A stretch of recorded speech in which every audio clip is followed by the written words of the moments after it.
వస్తే ఏసీబీ విచారణ కేటీఆర్‌ని 6 గంటల సేపు చేసింది. సో, ఇప్పుడు కేటీఆర్ గూడా తెలంగాణ భవన్‌లో ప్రెస్ మీట్‌లో మాట్లాడడం జరిగింది. దాదాపు 83 క్వెషన్‌లు అడిగినట్టుగా, సో, వాటన్నిటికి సమాధానం చెప్పాను. సో, అవి రేవంత్ రెడ్డి గారు ఇచ్చిన ప్రశ్నపత్రం లాగానే అనిపించింది. అవే తిప్పి తిప్పి అడుగుతా ఉన్నారంటూ కూడా కొన్ని వ్యాఖ్యలు చేశారు. సో, ఇదే అంశంపైన మనతో మాట్లాడేందుకు ఉద్యమ నేత సింగర్ సందీప్ అన్న ఉన్నారు. ఒక్కసారి వారితో మాట్లాడదాం. నమస్తే అన్న. నమస్తే బ్రదర్. ఎట్లా చూస్తారన్న?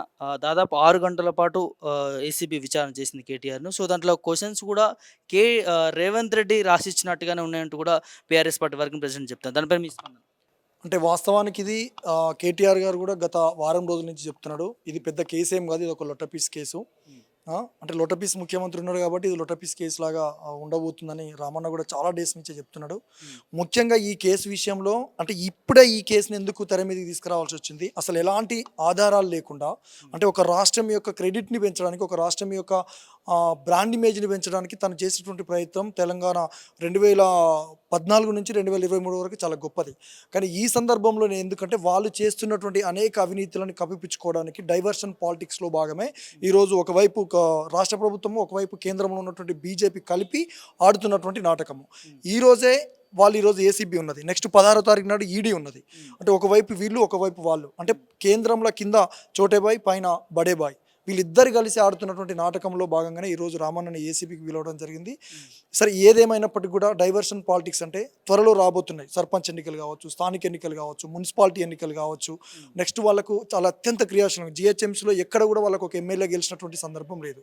కాబట్టి జీహెచ్ఎంసీలో వాళ్ళ పట్టు పెంచుకోవాలంటే ఇట్లాంటి ఒక బలమైనటువంటి నాయకుడిని ఒక అక్రమ కేసులలో ఇరికించి వాళ్ళు జైల్లో పెడితే వాళ్ళు రేపు ఇక్కడ హైదరాబాద్లో వాళ్ళు ఆడిందే ఆట పాడిందే పాట అయ్యే అవకాశం ఉన్నది. కాబట్టి ఇట్లాంటి అనేక కుట్ర కోణాలని వాళ్ళు మనసులో పెట్టుకొని ఈరోజు కేటీఆర్ గారి మీద ఎట్లాంటి ఆధారాలు లేకుండా ఈరోజు ఫార్ములా కేసు తోటి ఈరోజు జైల్లో పెట్టేటువంటి ప్రయత్నం జరుగుతుంది. కాబట్టి వాళ్ళు ఎన్ని కేసులు పెట్టినా కూడా ఖచ్చితంగా చివరికి న్యాయమే గెలుస్తున్నది.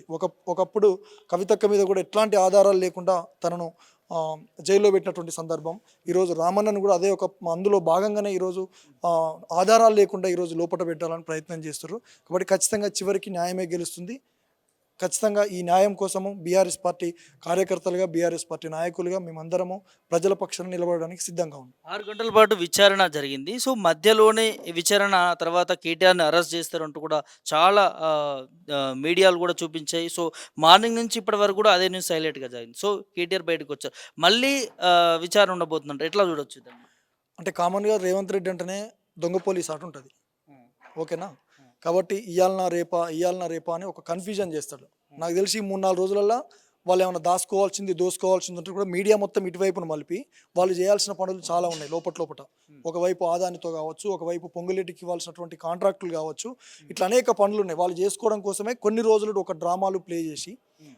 తర్వాత వాళ్ళేమన్నా నిరాటంకంగా ఏమన్నా ఇబ్బంది పెట్టే అవకాశాలుంటాయి. హ్మ్. కానీ ఏదేమైనా కూడా ఖచ్చితంగా న్యాయం పక్షాన ప్రజల కోసం ఒకవైపు లగచర్ల కావచ్చు, ఒకవైపు రైతుల కోసం కావచ్చు, రైతు బీమా కోసం కావచ్చు, రైతు బంధు కోసం కావచ్చు, ఆసరా పెన్షన్లు కావచ్చు, ఇట్లా అనేక విషయాల పట్ల ఎప్పటికప్పుడు తను స్పందిస్తున్నాడు. కాబట్టే వాళ్ళు చేస్తున్నటువంటి ఆటలు సాగకుండా ఉండాలంటే రామన్నని లోపట పెట్టాలని వాళ్ళు ఫిక్స్ అయ్యే ఈ కేసుని తెర మీదకి తీసుకొచ్చారు. హ్మ్. దాదాపు 83 క్వెషన్‌లు అడిగినట్టు చెప్తా ఉన్నారు. ఏం చెప్తారన్న నిజంగానే? 23 క్వెషన్లు కాదు. మళ్ళొకసారి పిలిచినప్పుడు 250 క్వెషన్ల ప్రిపరేషన్ తోటే రేవంత్ రెడ్డి వాళ్ళకి ఇచ్చేటువంటి క్వెషన్ పేపర్ ఉంటది. హ్మ్. ఆ క్వెషన్ పేపర్‌లో ఏవైతే ఉంటాయో హ్మ్. అవి రామన్నని అడుగుతారు. హ్మ్. ఆయన వాళ్ళు అనుకున్న దానికంటే హ్మ్.